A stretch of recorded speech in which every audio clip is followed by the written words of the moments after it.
Society threw me away like garbage, a homeless veteran sleeping in doorways, invisible to everyone who mattered. My name is Marcus, I'm 59, and for 3 years the city treated me like human debris that needed to be swept off the streets. They called me crazy, dangerous, a waste of taxpayer money.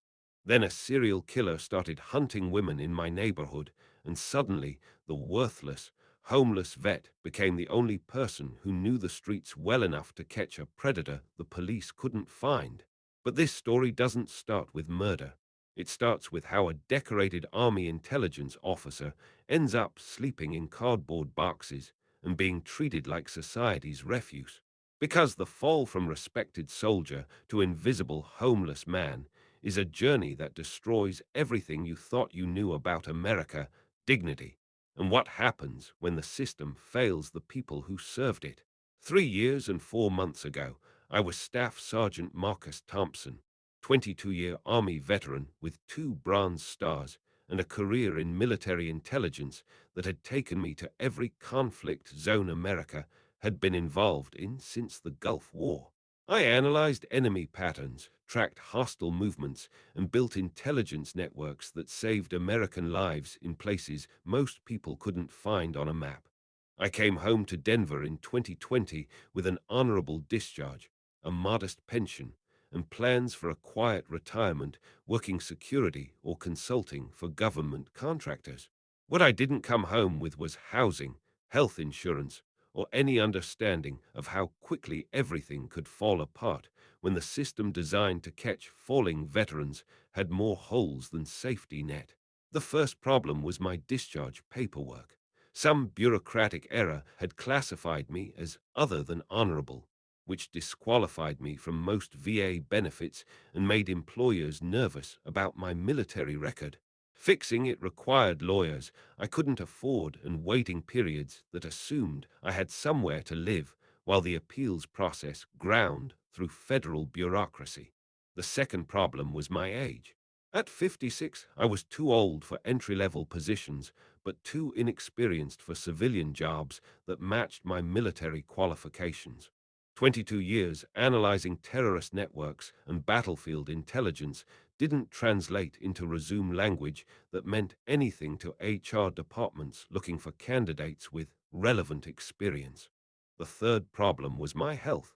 2 decades of military service had left me with chronic pain from injuries that didn't qualify as service-connected under VA definitions, and PTSD symptoms that made job interviews feel like interrogations by hostile forces. 6 months after discharge, I'd burned through my savings paying rent on a studio apartment while applying for jobs that either didn't exist or went to younger candidates with civilian credentials. 9 months after discharge, I was sleeping in my car and using gym memberships to stay clean enough for job interviews that led nowhere. 12 months after discharge, I was living in Civic Center Park with Denver's homeless population, trying to figure out how a career military intelligence officer ended up begging for change and sleeping under bridges. The first thing you learn about being homeless is that you become invisible the moment you start sleeping rough. People who would have thanked you for your service when you were wearing a uniform will cross the street to avoid making eye contact when you're holding a cardboard sign asking for help. Downtown Denver has thousands of homeless people, but most citizens prefer to pretend they don't exist. Their problems to be managed by social services, criminals to be arrested by police, or moral failures who deserve their situation through personal choices that led to addiction, mental illness, or laziness. Very few people understand that homelessness is often just economics, housing costs rising faster than wages, medical bills that bankrupt families, job markets that discard older workers, or bureaucratic mistakes that cut off benefits people spent decades earning. The homeless community itself is more complex than most housed people realize. There are the chronically mentally ill who need institutional care that no longer exists. There are addicts whose substances use is often a response to trauma or despair rather than the cause of their homelessness. There are families with children living in cars because minimum wage jobs don't pay enough for rent deposits.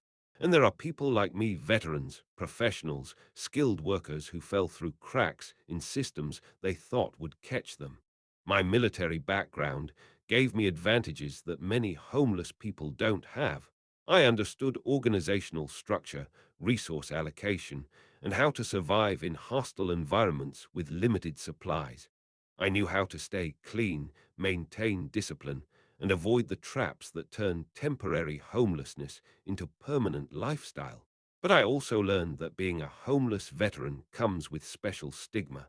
People assume you're broken, crazy, probably addicted to drugs or alcohol, unable to adapt to civilian life because military service damaged you psychologically. They don't see someone who served his country with honor. They see evidence that the military creates broken people who become society's burden.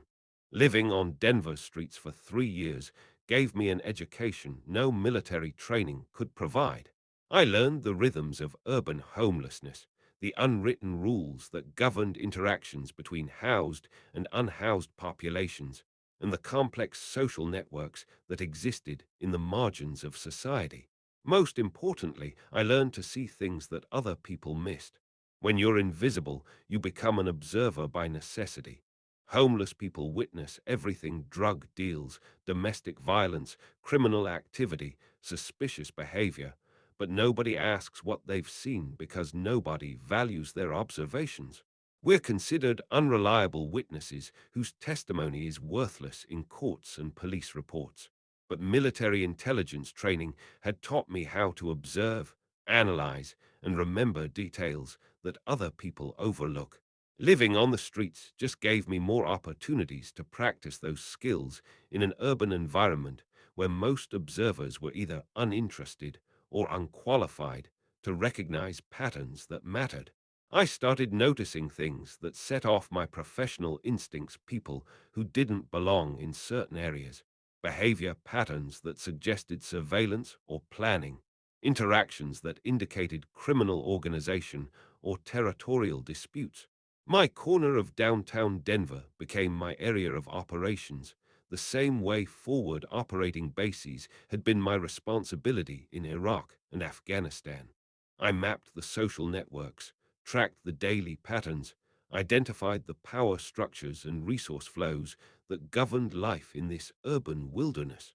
It was just intellectual exercise at first, keeping my analytical skills sharp by treating homelessness like an intelligence assignment. I didn't expect to find anything that mattered to anyone except other homeless people trying to navigate the dangers of street life. Then the murders started. February 15th, 2024, 4:30 a.m. I was sleeping in a doorway on 16th Street when sirens woke me up from the kind of light sleep that comes from never feeling completely safe. Police cars, ambulance, crime scene tape being strung around the alley 3 blocks from my usual spot. By morning, word had spread through the homeless network. Another dead woman found in an alley, probably another overdose or assault. Nothing that would get much attention from authorities or media, since the victim was just another street person whose life didn't matter to anyone with power. But I walked past the crime scene that afternoon and saw things that didn't match the casual explanations people were accepting. The body had been positioned, not just dumped. The location was isolated but visible, chosen for discovery rather than concealment. There were no obvious signs of robbery, sexual assault, or the random violence that usually killed homeless people. This looked like something else entirely, something planned, methodical, purposeful. The victim was Sarah Martinez, 34 years old, homeless for about 8 months, according to people who knew her from the shelter system. No history of serious mental illness, no major addiction issues, no enemies or ongoing conflicts that would explain someone wanting her dead.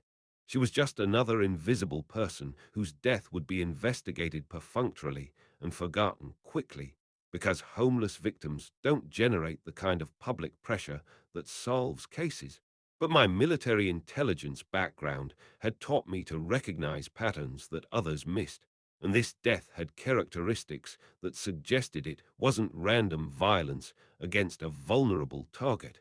Someone had selected Sarah Martinez for reasons that had nothing to do with robbery, drugs, or personal conflict. Someone had killed her as part of a larger plan. I made my first mistake by trying to share my observations with the responding officers. 22 years of military experience had conditioned me to report intelligence up the chain of command when I identified potential threats or patterns that warranted investigation. Detective Linda Rodriguez was handling the Sarah Martinez case when I approached her outside the crime scene 3 days after the body was discovered. Detective, I wanted to share some observations about the Martinez homicide that might be relevant to your investigation.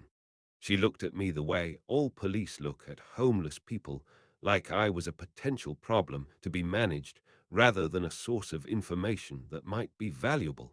Observations about what? The positioning of the body, the location selection, the victim profile. This doesn't look like random violence. And you are Marcus Thompson. I live in the area and noticed some things about the crime scene that might indicate premeditation rather than opportunistic assault.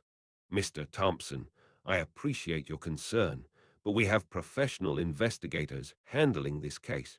If you witnessed anything directly related to the crime, I can take a statement.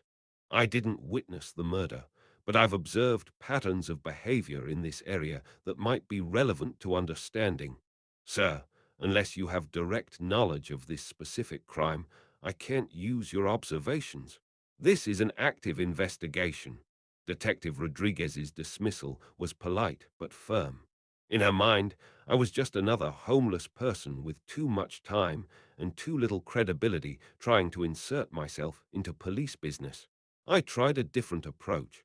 Detective, I should mention that I have extensive background in intelligence analysis. 22 years Army, including counterintelligence and pattern recognition training. That got her attention, but not in the way I'd hoped. Military intelligence, what kind of discharge? Honorable discharge in 2020. And now you're homeless. What happened? The implication was clear. If I was such a skilled intelligence analyst, why was I living on the streets? In her mind, my current circumstances negated any professional credentials I might claim. Administrative issues with VA benefits, age discrimination in the job market, and some bad luck with housing costs. Aha! Look, Mr. Thompson, I understand you want to help, but we have trained investigators working this case. If you see anything suspicious in the future, call 911. She walked away, leaving me with the clear understanding that my observations were unwelcome and my analysis was considered worthless. But I kept watching, and what I saw confirmed my initial assessment. Sarah Martinez was the first victim of someone who was just getting started. 3 weeks later, they found Maria Gonzalez in an alley 6 blocks from the Martinez crime scene. Same positioning, same isolation but visible location, same lack of obvious robbery or sexual assault indicators. Maria was 29 years old, homeless for about a year, no serious addiction or mental health issues, no enemies or conflicts that explained murder. Another invisible person whose death would be processed efficiently and forgotten quickly. But I was watching now, and the pattern was becoming clear to anyone with training in behavioral analysis and criminal profiling. Both victims were relatively new to homelessness, less than a year on the streets. Both were women in their 20s and 30s who hadn't developed the street survival skills that protected long-term homeless people. Both had been selected from areas with high homeless populations, but killed in locations that ensured discovery without witnesses. Most importantly, both murders showed planning and methodology that ruled out random violence, opportunistic crime, or personal disputes. Someone was hunting homeless women using techniques that demonstrated knowledge of police procedures, crime scene analysis, and how to kill people whose deaths wouldn't generate intensive investigation. This was serial killing with homeless victims chosen because they were expendable in the eyes of society and law enforcement. I tried again to share my analysis with police, this time approaching Detective Rodriguez with more concrete information about the pattern I'd identified. Detective, I believe the Martinez and Gonzalez homicides are connected. Same victim profile, same crime scene characteristics, same. Mr. Thompson, we discussed this. I can't use your theories in an official investigation. These aren't theories.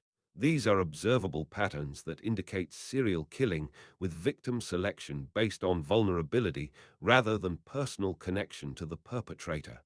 Sir, you're homeless, you have no law enforcement credentials, and you're not trained in criminal investigation. I appreciate your concern, but you need to let professionals handle police work. I have 22 years of intelligence training, including criminal behavior analysis and pattern recognition in hostile environments. That was military. This is civilian law enforcement. Different skill sets, different procedures, different standards of evidence. Detective Rodriguez was professional but dismissive. In her view, my military experience was irrelevant to civilian crime, and my homeless status made me an unreliable source whose observations couldn't be trusted.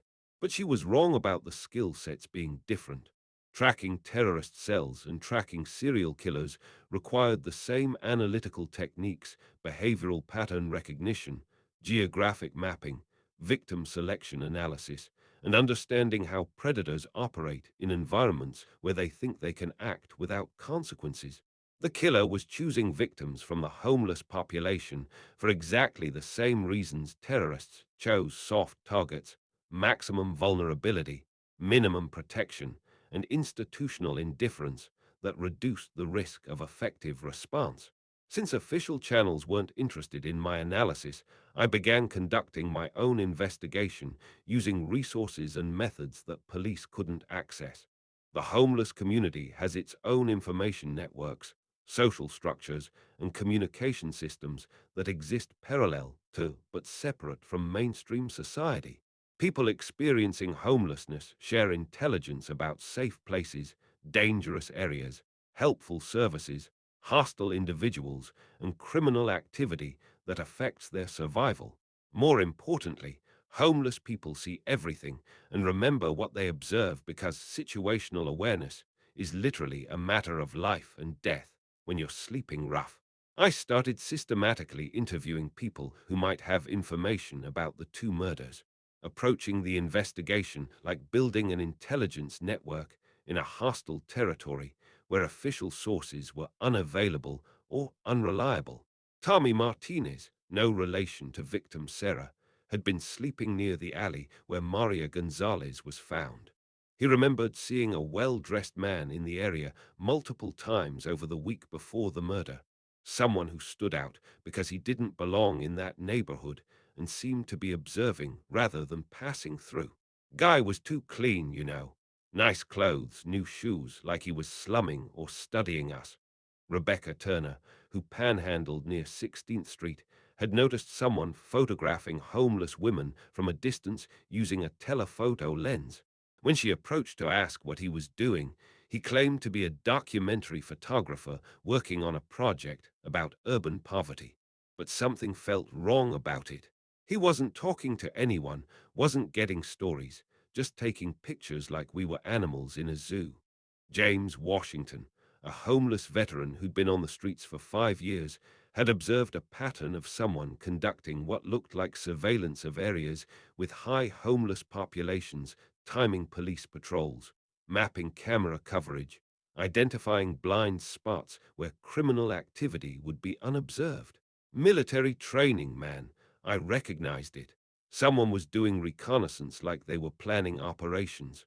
Piece by piece, interview by interview, I assembled a profile of someone who was studying the homeless population with the systematic approach of a predator identifying optimal hunting conditions. April 3rd, 2024. Jennifer Walsh, 26 years old, homeless for 6 months, found dead in an alley 4 blocks from the previous crime scenes. Same positioning, same location characteristics, Same absence of robbery or sexual assault indicators. But this time I was ready. I'd been monitoring the areas where the previous murders had occurred, using surveillance techniques I'd learned in military intelligence to track suspicious activity without being detected. Jennifer Walsh's murder confirmed the pattern I'd identified, but more importantly, it provided new information about the killer's methods and timeline. The body was discovered at 6:15 a.m. by a city sanitation worker.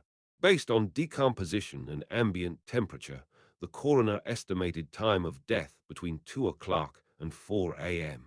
But I'd been conducting surveillance in that area from midnight to 6 a.m. for the past 2 weeks, and I'd seen something that didn't make it into the official police report. At approximately 1:30 a.m., I'd observed a white sedan with tinted windows driving slowly through the alley system that connected the three murder sites. The driver appeared to be conducting a patrol pattern, systematic coverage of an area at specific time intervals. At 3:15 a.m., the same vehicle had returned and parked in a location with clear sight lines to the area where Jennifer Walsh's body would be found 3 hours later. I hadn't seen the actual murder, but I documented behavior that suggested surveillance and planning consistent with my analysis of the killer's methodology. This time, when I approached police with information, I had specific details rather than general observations. Detective Rodriguez, I have direct observation information about suspicious activity in the area where Jennifer Walsh was murdered. What kind of observations? White sedan appears to be late model, tinted windows, conducting systematic patrol of the murder sites between 1:30 and 3:15 a.m. on the night of April 2nd. For the first time, Detective Rodriguez seemed interested in what I had to say. Did you get license plate numbers? Partial. Colorado plates. First three characters were J-7N. Can you describe the driver? Negative. Tinted windows, low light conditions, insufficient observation angle. Rodriguez took notes, which was more official attention than my previous reports had received. But her next question reminded me how she viewed my credibility. Mr. Thompson, why were you conducting surveillance in that area? Are you involved in these murders? The implication was clear. Homeless people don't conduct surveillance unless they're criminals themselves. In her mind, my observations made me a suspect rather than a witness. I'm conducting surveillance because I believe these murders are connected, and I have training that allows me to recognize patterns that others might miss. Training in what? Military intelligence, behavioral analysis, criminal investigation techniques. You're not a police officer, Mr. Thompson. Conducting unauthorized surveillance could be considered stalking or obstruction of justice. What should have been a breakthrough moment in the investigation had turned into a threat against me for trying to help catch a killer. But I'd given Rodriguez information that could advance the case, and despite her suspicions about my motives, she would have to investigate the lead I'd provided. Word about the serial killer spread through Denver's homeless community faster than information traveled through official channels. When you're sleeping rough, staying alive requires knowing about threats that police might not prioritize or media might not report. The homeless network began organizing informal safety measures, people traveling in groups, sharing information about suspicious individuals, establishing communication systems to track potential dangers. More importantly for my investigation, they began viewing me as someone with skills that might protect them from a predator who was hunting their community. Marcus, you really military intelligence? Asked Dorothy Williams, a 45-year-old homeless woman who'd been on the streets for 2 years after losing her job and apartment during the pandemic. 22 years Army, counterintelligence, pattern analysis, behavioral assessment. And you think this is some serial killer targeting us specifically? That's exactly what I think.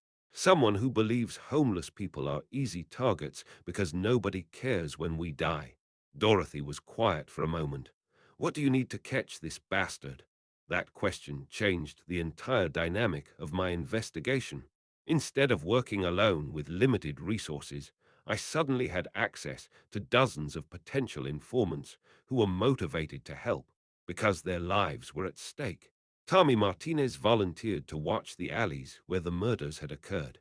Rebecca Turner agreed to monitor downtown areas where she'd seen the photographer. James Washington organized a network of homeless veterans who could conduct surveillance without being noticed by police or the killer. Within a week, I had an intelligence network that covered 20 square blocks of downtown Denver with trained observers who understood operational security and could communicate information without compromising their positions. It was exactly the kind of human intelligence asset that I'd built in Iraq and Afghanistan to track insurgent networks. Except this time, I was using it to hunt a serial killer who thought he could murder invisible people without consequences.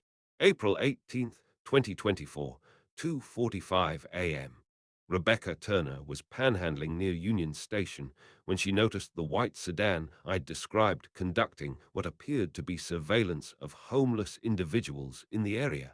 Using a prepaid cell phone I'd obtained for network communications, she called my number and whispered a location update.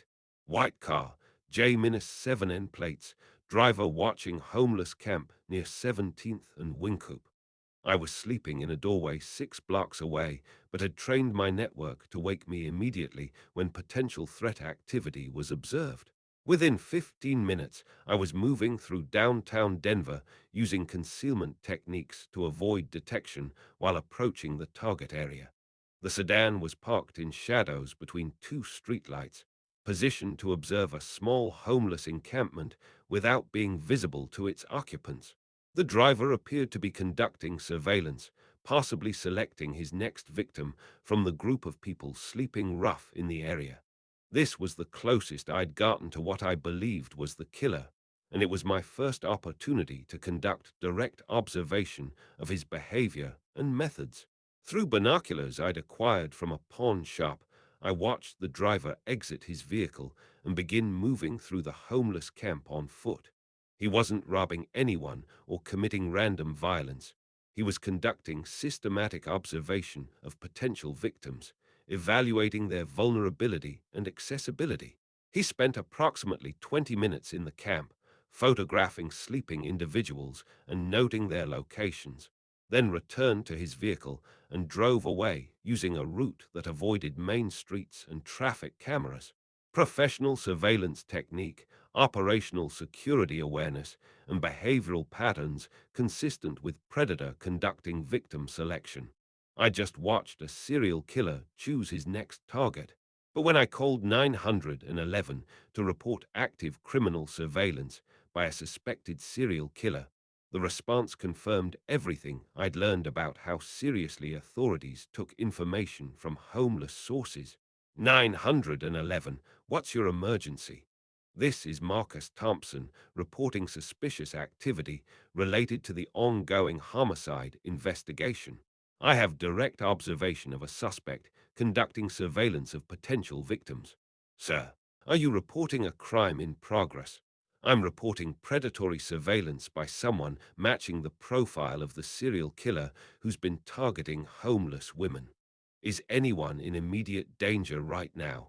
Not immediate danger, but I believe I've observed victim selection behavior by someone planning future attacks. Sir, I can send an officer to take a report, but unless you're witnessing an active crime, this isn't an emergency. This is intelligence gathering by a serial killer.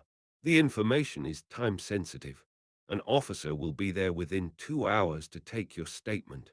2 hours was meaningless for actionable intelligence. By the time police arrived, the suspect would be long gone, and the opportunity to track his movements or identify his vehicle would be lost. I was on my own, with training that qualified me to conduct the investigation, but no official authority to act on what I discovered. Officer Janet Morrison arrived at 5:30 a.m. to take my statement about the surveillance I'd observed. Her approach to the interview revealed everything about how law enforcement viewed homeless witnesses. Mr. Thompson, you called in a report about suspicious activity. Suspected serial killer conducting victim surveillance at a homeless camp near Union Station.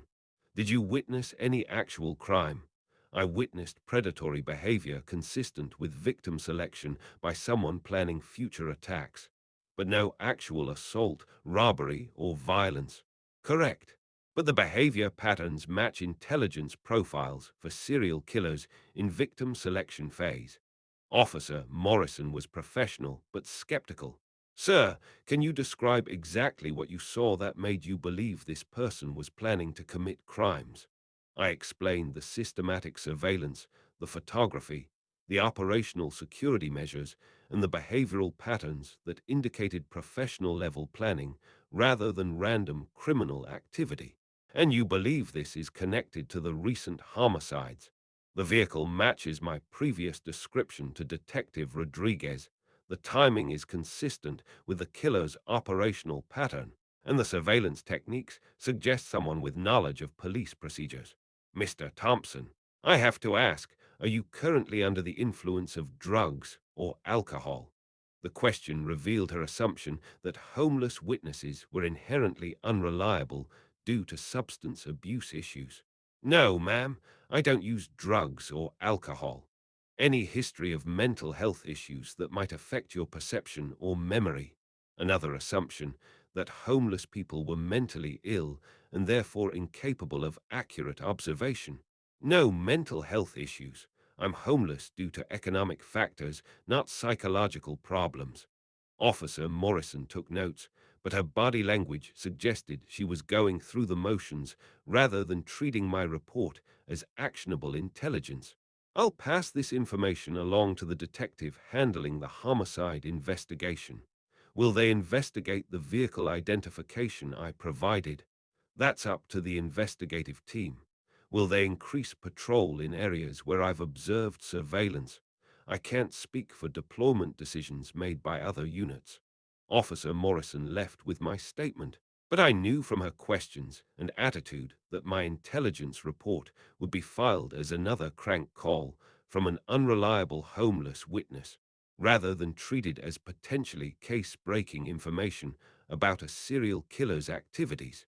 The system was failing because it couldn't recognize that the person closest to the threat might be someone society had written off as worthless. April 28th, 2024. Angela Rodriguez, 31 years old, homeless for 4 months, found dead in the same alley system where I'd observed the suspicious vehicle conducting surveillance 10 days earlier. Same positioning, same location characteristics, same absence of robbery or sexual assault indicators.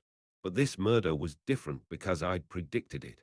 I'd identified the victim selection area, documented the suspicious activity, and reported the intelligence to police who dismissed it as unreliable observations from a homeless source. Angela Rodriguez died because the system couldn't process information that came from someone living on the streets. This time, when I approached Detective Rodriguez with follow-up information, she was dealing with pressure from media and city officials who were finally acknowledging that Denver had a serial killer targeting vulnerable women. Detective, the Rodriguez homicide occurred in exactly the area where I reported suspicious surveillance activity 10 days ago. Mr. Thompson, we're investigating all leads. This could have been prevented if you'd followed up on the intelligence I provided about predatory surveillance in that specific location. Rodriguez was quiet for a moment. What intelligence? White sedan with Colorado plates J-7N, conducting systematic surveillance of homeless camps, driver photographing potential victims. I reported it to Officer Morrison on April 18th. I never received that report. Either Officer Morrison hadn't forwarded my intelligence, or it had been lost in bureaucratic processing that didn't prioritize information from homeless sources. Detective, I have training in criminal behavioral analysis and pattern recognition. These murders are connected, the killer is escalating, and he's choosing victims based on vulnerability assessments conducted during surveillance operations. For the first time since I'd started trying to help with the investigation, Detective Rodriguez seemed to take my observations seriously. What kind of training? Army intelligence, 22 years. Counterintelligence, behavioral analysis, criminal investigation techniques in hostile environments.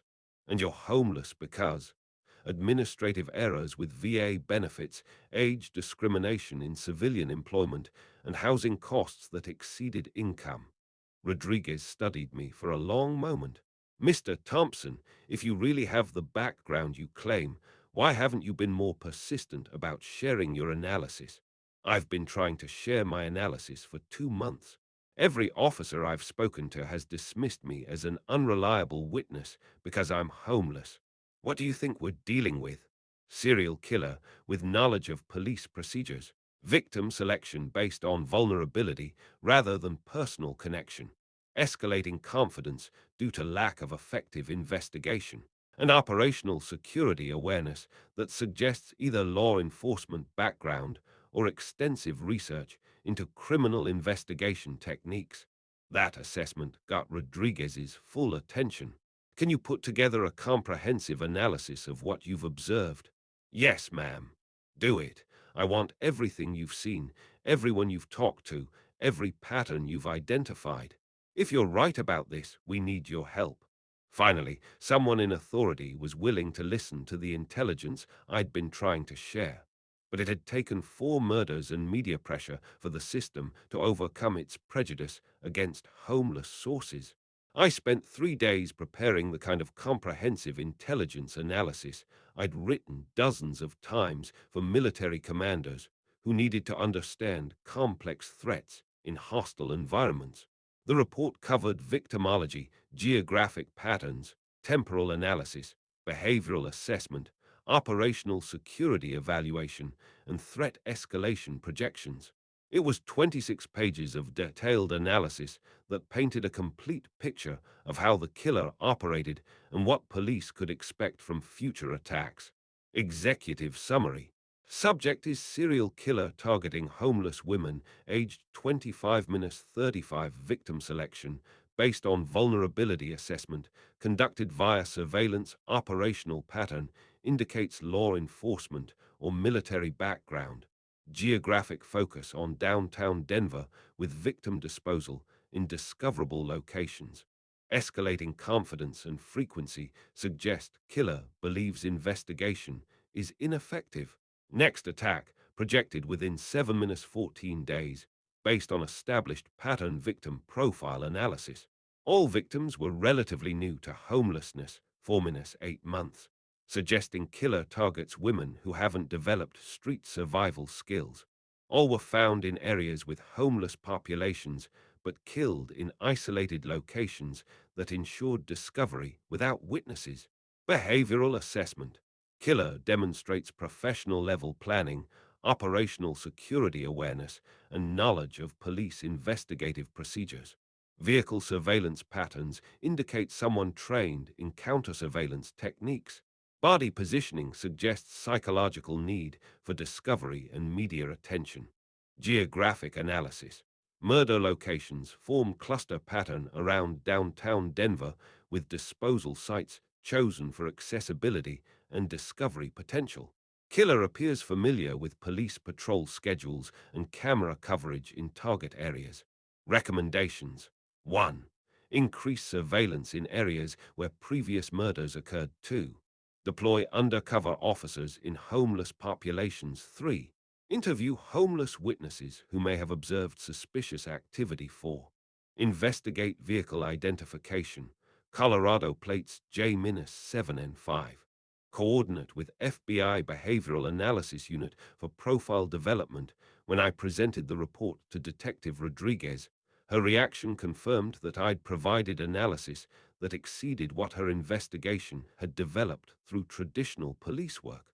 Mr. Thompson, this is more comprehensive than anything we've put together. Where did you learn to do this kind of profiling? 22 years of intelligence analysis, tracking insurgents, analyzing terrorist networks, predicting enemy behavior based on operational patterns. The victim profile analysis, how did you develop that? Interviews with homeless community members who knew the victims, behavioral observation of target areas, analysis of selection patterns that indicate specific vulnerability criteria. Rodriguez studied the report for several minutes. This suggests someone with law enforcement or military background. Correct. The operational security, surveillance techniques, and knowledge of police procedures indicate professional training rather than amateur criminal activity. Could it be a current or former police officer? Possible, but more likely military background. The systematic approach and escalation pattern match profiles I've seen in combat environments where individuals develop predatory behaviors after exposure to violence and authority. Rodriguez was quiet for a moment. Mr. Thompson, I owe you an apology. This analysis could break the case, and I should have taken your observations seriously from the beginning. Detective, I understand why you were skeptical. Homeless sources are usually dismissed because most people experiencing homelessness don't have intelligence training. Would you be willing to work with us unofficially? Continue your community outreach, but coordinate with our investigation. For the first time in 3 years, someone in authority was treating me like a professional whose skills had value rather than a problem to be managed. Yes, ma'am, I'd be honored to help. Working with Detective Rodriguez changed the entire dynamic of the serial killer investigation. Instead of fighting for credibility, I became an unofficial consultant who could access information sources that traditional police work couldn't reach. The homeless community trusted me in ways they would never trust police officers. They shared information, reported suspicious activity, and cooperated with surveillance efforts because I was one of them rather than someone from the system that had failed them.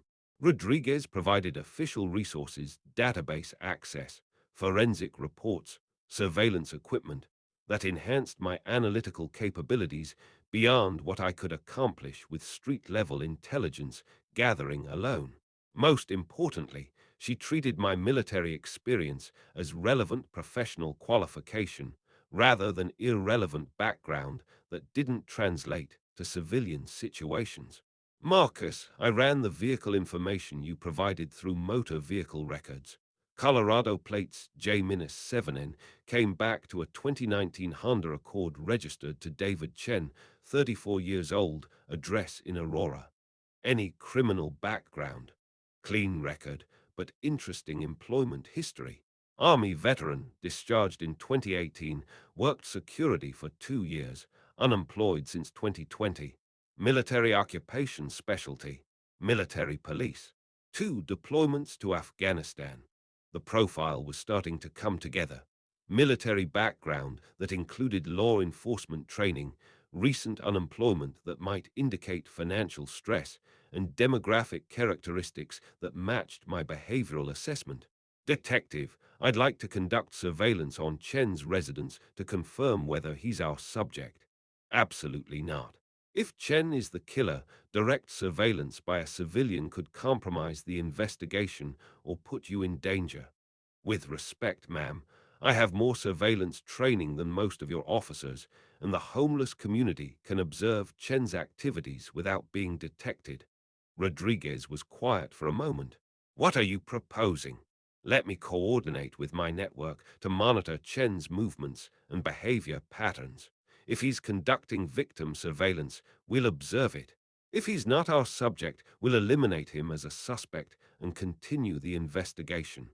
Unofficially, completely unofficial. If we develop actionable intelligence, I'll report it through you for official follow-up.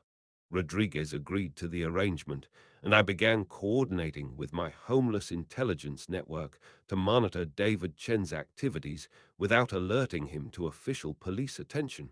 Monitoring David Chen required the kind of sophisticated surveillance operation that most police departments couldn't sustain without significant resource allocation.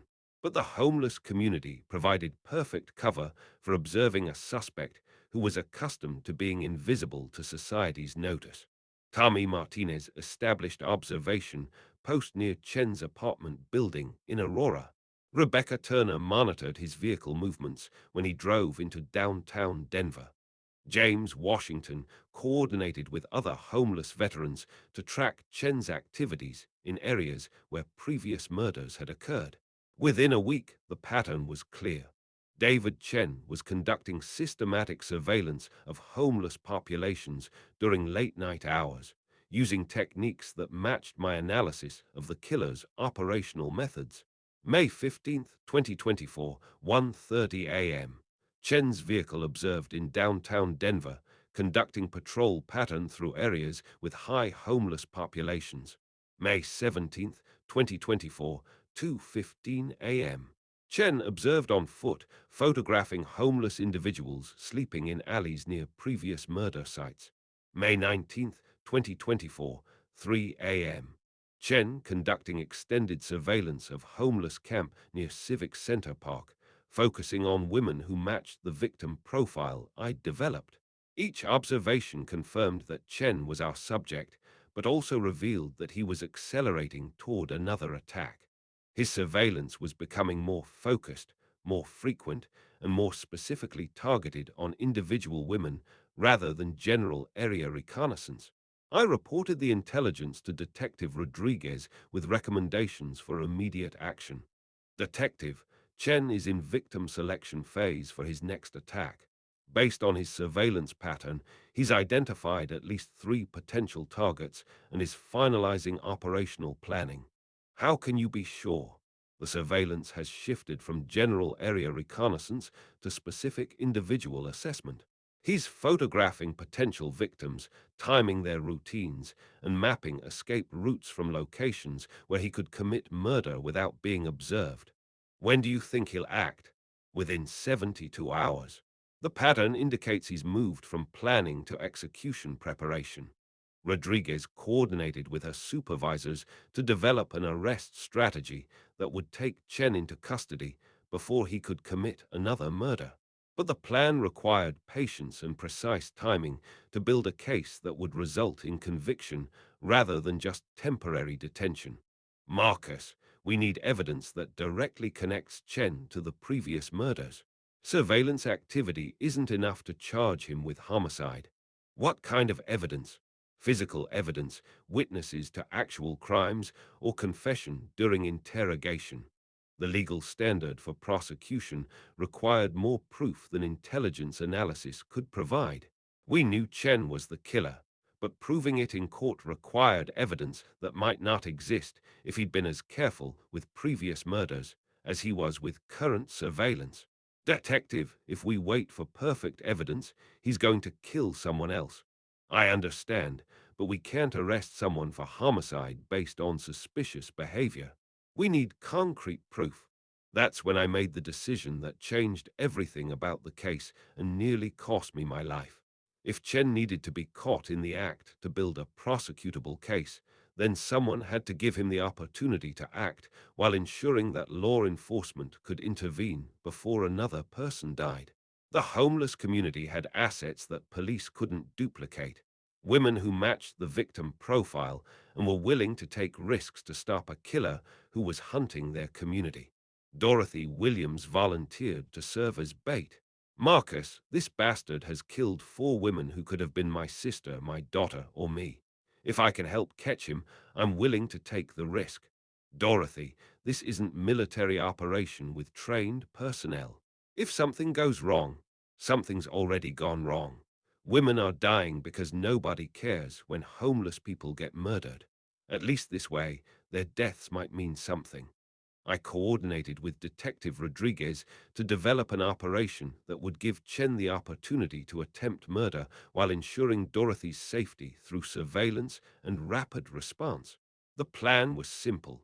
Dorothy would position herself in an area where Chen had been conducting surveillance, behaving like a vulnerable target who was unaware of the danger. I would maintain overwatch with direct communication to Detective Rodriguez, who would coordinate with backup units for immediate response when Chen made his move. May 22nd, 2024, 2 a.m. Dorothy Williams was sleeping in a doorway near the alley where Angela Rodriguez had been murdered. Chen's vehicle had been observed in the area twice in the past week, and intelligence indicated he was planning to act soon. I was positioned in concealment 50 meters away with clear sight lines to Dorothy's location and escape routes that Chen might use. Detective Rodriguez was coordinating with 4 backup units positioned to respond within minutes when I called for arrest. At 2:47 a.m., Chen's white Honda Accord appeared in the target area, conducting his usual patrol before parking in shadows near Dorothy's position. At 3:15 a.m., Chen exited his vehicle and began approaching Dorothy on foot, carrying something in his right hand that appeared to be a weapon. This was the moment we'd planned for Chen in the act of attempting murder, with law enforcement ready to intervene before harm occurred. But the plan fell apart when Chen deviated from his established pattern. Instead of approaching Dorothy directly, Chen began circling her position in a pattern that suggested he'd detected surveillance and was looking for observers or backup. His military police training was making him cautious about what might be a trap, and his counter-surveillance techniques were revealing my position despite concealment that should have been adequate for civilian observation. At 3:22 a.m., Chen suddenly changed direction and began moving toward my concealed position rather than toward Dorothy. I had seconds to decide whether to maintain cover and hope he was just being paranoid, or react to what appeared to be direct approach by a serial killer who might have identified me as a threat to his operation. Military training kicked in automatically. When a hostile force approaches your position with weapons, you have two choices: withdraw or engage. Withdrawal wasn't possible without exposing Dorothy to attack. Engagement meant confronting a serial killer in close combat. Detective, suspect is approaching my position rather than target. Request immediate backup. Units are en route. Can you maintain position? Negative. Suspect appears to have detected surveillance and is moving to eliminate observer. Chen was 20 meters away and closing when I made the decision to break cover and confront him directly. David Chen, stop where you are. Police are surrounding the area. Chen's reaction confirmed that he was our killer. Instead of confusion or compliance, he immediately shifted to attack mode, raising what I could now see was a knife and charging my position with the kind of controlled aggression that comes from combat training. The fight lasted less than 30 seconds, but it was the most intense close combat I'd experienced since Iraq. Chen had military police training, but I had special forces experience that included hand-to-hand combat in life-or-death situations. More importantly, I was fighting to protect people who'd become my community, while he was fighting to preserve his ability to murder vulnerable women. When Detective Rodriguez and backup units arrived, David Chen was unconscious and restrained. Dorothy Williams was safe, and I was bleeding from knife wounds that would require medical attention but weren't life-threatening. Marcus, are you okay? I'll live. Chen had a knife and was preparing to attack when I engaged him. Did he say anything that might be relevant to the investigation? He called me a homeless piece of shit and said I should have minded my own business. The contempt in Chen's voice when he attacked me revealed everything about why he'd chosen homeless victims. In his mind, we were subhuman creatures whose lives had no value and whose deaths wouldn't matter to anyone with power. He was wrong about that, but it had taken a serial killer investigation to prove it. David Chen was arrested and charged with 4 counts of first-degree murder, plus attempted murder for his attack on me during the arrest operation. The evidence recovered from his apartment included photographs of all the victims, detailed maps of their locations, and journal entries that revealed the psychological motivation behind his killing spree. Chen's journal entries were disturbing, but not surprising to anyone who understood how military training could be perverted by individuals with antisocial tendencies. Day 47. These homeless bitches are everywhere downtown, begging for money, making the streets look like shit. Someone should clean up this trash. Day 52. Followed one of them to see where they sleep. Amazing how invisible they are. No one cares what happens to them. Day 68. First test successful. Sarah Martinez eliminated without any real investigation, Police treat homeless deaths like garbage disposal. Day 89. Pattern established. Pick targets that no one will miss. Dispose of evidence where discovery is guaranteed, but investigation is minimal. Military training finally useful for something worthwhile. The journal revealed Chen's contempt for homeless people and his belief that society wouldn't care enough about homeless victims to conduct serious investigation of their murders. He was almost right. Without my military intelligence background and the homeless community's cooperation, Chen would have continued killing until he made a mistake that law enforcement could detect through traditional investigative methods.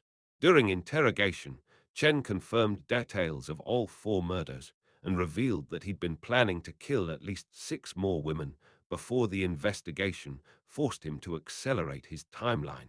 Why homeless women specifically? Detective Rodriguez asked during interrogation. They're perfect victims.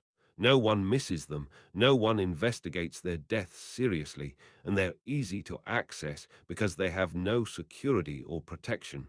What about Marcus Thompson? Why did you attack him? That homeless piece of shit was interfering with my operations. He should have stayed in his cardboard box where he belonged. Chen's contempt extended beyond his victims to include anyone who tried to protect them. In his mind, homeless people existed only to be victimized by their superiors. The arrest of David Chen generated media coverage that focused initially on the serial killer aspect of the story, but gradually shifted to examining how a homeless veteran had solved a case that stumped police for months.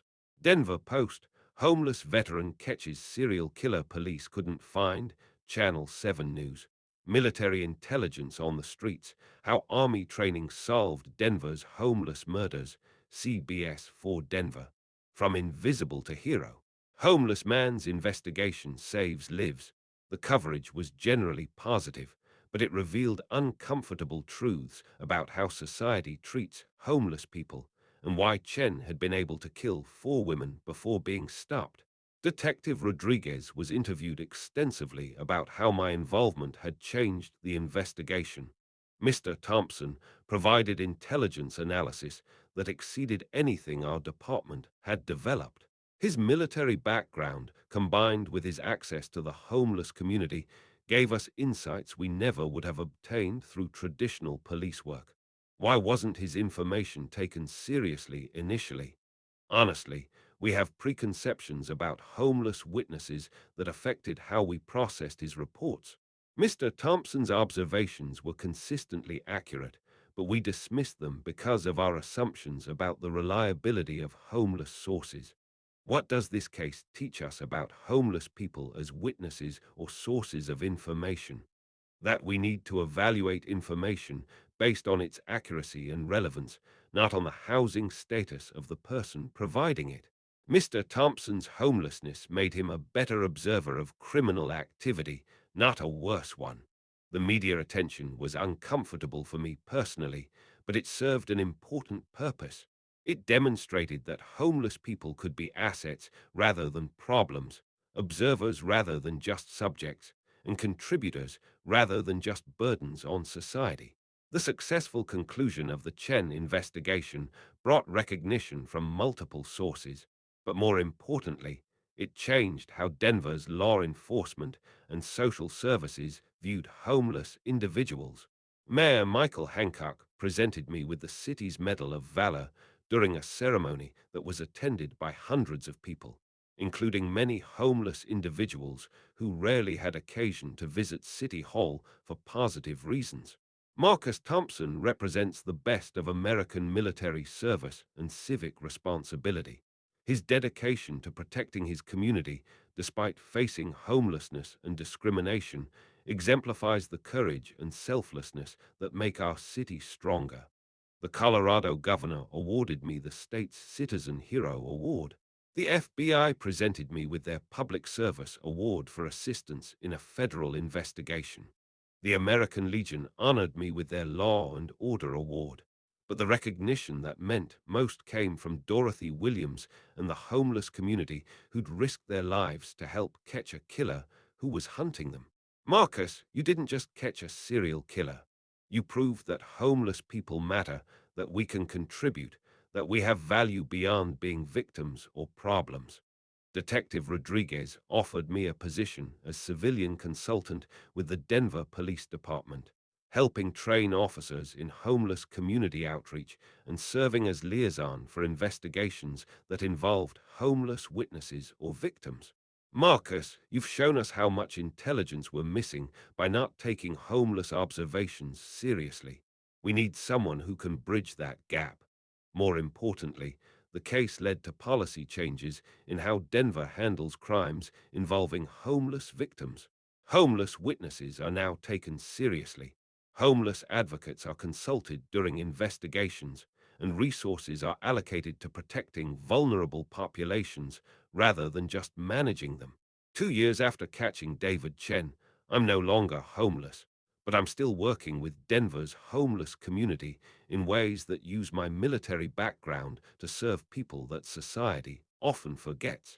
I have an apartment, a salary as police consultant, and recognition as someone whose skills have value beyond his housing status. But I haven't forgotten what it feels like to be invisible, dismissed, or treated like human debris by people who never bothered to learn who I really was. My work now focuses on training law enforcement officers to recognize that homeless people are often the best witnesses to criminal activity because they see everything and remember what they observe. They're not problems to be managed, they're resources that can help solve crimes and protect communities. I also work with homeless veterans specifically, helping them navigate systems that failed me for 3 years and ensuring they have access to services and opportunities that match their military training and experience. The hypervigilance that made me seem paranoid to housed people turns out to be exactly what's needed for intelligence gathering in urban environments. The survival skills I developed living on the streets are valuable for understanding criminal behavior and predator patterns. Most importantly, the homeless community continues to trust me as someone who understands their situation and will fight to ensure their voices are heard when they have information that could save lives. David Chen was sentenced to life in prison without parole for the 4 murders he committed. During sentencing, the families of his victims, women who had families and friends despite being homeless, spoke about how the investigation had given them closure and justice they never expected to receive. Sarah Martinez's sister.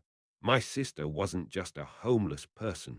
She was a woman with dreams, with people who loved her, with a life that mattered. Marcus Thompson made sure her death wasn't forgotten. The case changed how Denver approaches crimes involving homeless victims, but it also changed how society views homeless people as potential contributors rather than just recipients of services. Dorothy Williams now works with me as a consultant, training police officers and social workers to understand homeless perspectives and utilize homeless community knowledge for public safety purposes. Tommy Martinez found housing and employment through connections we made during the investigation. Rebecca Turner started a non-profit organization that provides communication devices for homeless individuals to report crimes or suspicious activity. James Washington coordinates with other homeless veterans to provide security consultation for shelters and service organizations that work with vulnerable populations. The homeless community that helped catch a serial killer has become a network of observers, advocates, and contributors who play active roles in keeping Denver safe for everyone. The David Chen case taught lessons that extend far beyond one serial killer investigation. It demonstrated that the people society discards as worthless might be exactly the people who have skills and knowledge needed to solve problems that official institutions can't handle. It proved that homelessness is often economics rather than personal failure, and that people experiencing homelessness can be assets rather than burdens if given opportunities to contribute their abilities. Most importantly, it showed that prejudice isn't just morally wrong, it's practically dangerous. When we dismiss entire populations as unreliable or worthless, we lose access to intelligence and capabilities that might be critical for community safety. The respect I have now isn't based on gratitude for one case or pity for my previous circumstances. It's based on recognition that military training, intelligence analysis, and investigative skills retain their value regardless of housing status. The homeless community that welcomed me when I was invisible has become a permanent part of my mission. Their trust and cooperation were essential for catching a killer, and their continued partnership is essential for preventing future crimes against vulnerable populations. I'm no longer sleeping in doorways or being dismissed as human debris, but I remember what that felt like and why it matters that we never write off people whose contributions might save lives. David Chen chose homeless victims because he believed they were disposable people whose deaths wouldn't generate serious investigation or public concern. He was almost right, but he underestimated the value of the very community he was trying to destroy. Sometimes the person society throws away is exactly the person who can catch the predators hiding in the shadows.